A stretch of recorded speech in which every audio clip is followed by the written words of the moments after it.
Jordan Peterson is a best-selling psychologist who has a delivery style that can easily get people's backs up.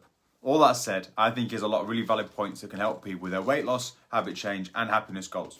I made some detailed notes on his podcast with Steven Bartlett on Diary of a CEO from October and how I see advice relating to the people that I help who are looking to lose weight, to keep it off long term and to change habits for good. So I wanted to put that together for you today. So the first point then, number one, get a toehold. The definition of humility is to start where you're able to, but people are often too humiliated to do this. It can be humiliating to admit how far down you are and how small the first step needs to be for you to actually do it consistently. Make the task small enough so that you can do it. The dieting culture is ravaged by people jumping on and off plans, starting, delaying, restarting later, only to never finish anything and often end the year the same way they started. Be realistic with yourself. If this is you and you've wasted years or decades, then start smaller. Swallow your pride and make forward progress that is smaller but can be consistently applied and maintained.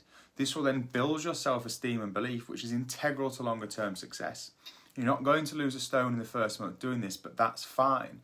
And if losing a stone has always led to regaining a weight, then maybe it's a good thing that you don't lose that much. Here's an insider tip for you. It would definitely be a good thing to lose slower. Even honest logging of your food, or having some veg at dinner, or a protein yogurt as a snack or at breakfast, just doing one of these things would be a solid foundation to build from and a realistic step for most people to do. Eat your humble pie and make genuine sustainable progress instead of flash in the pan progress that never lasts. Number two, people have to be on board if they are going to change. They have to find the problem, the solution, and the strategy. In an ideal world, everyone would have one-to-one calls as often as they needed to discuss this stuff, but it's not feasible for the vast majority of people financially. Most diet plans don't even attempt anything like this, with an A to Z, do this and you'll be fine approach that crumbles under the slightest movement in the tectonic plates that make up people's lives. One meal out. No longer are you able to track your calories or stick to the plan, and people are done as they can't balance this with their perfectionist tendencies. If you are actively involved in becoming more problem aware, looking for and then implementing solutions, you have a much better chance of success. In my experience, many people are hesitant to do this, even when the option is present with a coach, either because of a lack of understanding, a lack of awareness about how important this is, or a difficulty being honest and vulnerable with themselves and others, probably both. The temptation is to hide away, and many people do.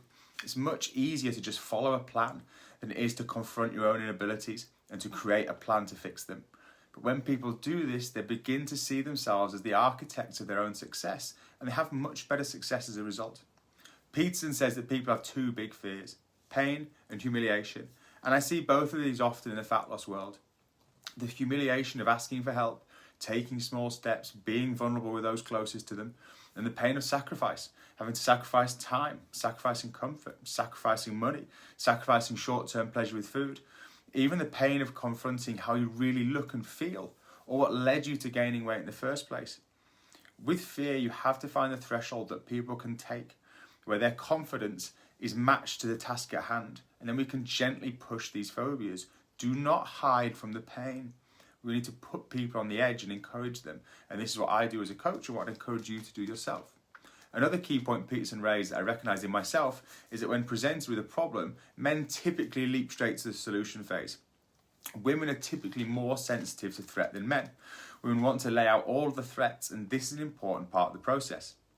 If you jump to help, then it's likely you'll have the problem wrong and be working on the wrong thing. Do not assume you actually know what the problem is. 95% of the issue is aiming at the wrong target, and I see this more than anything else mentioned so far. Just because women see more problems does not mean they see and work on the right ones. Often people are in the right ballpark. The issue is they lack the depth of knowledge and understanding to know the solution and the wide array of areas they need to work on.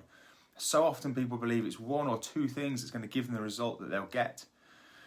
But actually, upping your steps, having a bit less bread is not going to get you the result that you want. And people are then frustrated by the lack of results they achieve. According to Peterson, women have a stronger predatory detector instinct. They're more aware of different threats. And if you're feeling overwhelmed and see lots of issues, which is something I see commonly with my female clients, you're less able to implement complex problem solving at first.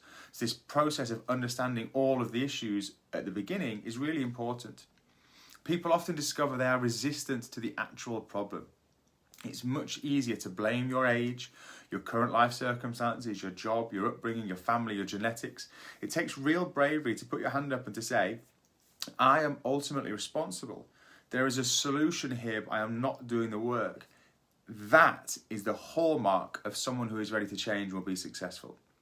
A problem delayed is a problem multiplied was a good idea that Peterson said as well. And this is something I clearly see in people too, not recognising the urgency of the situation.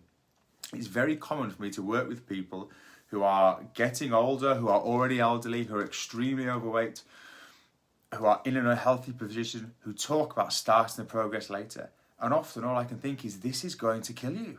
You have to change now.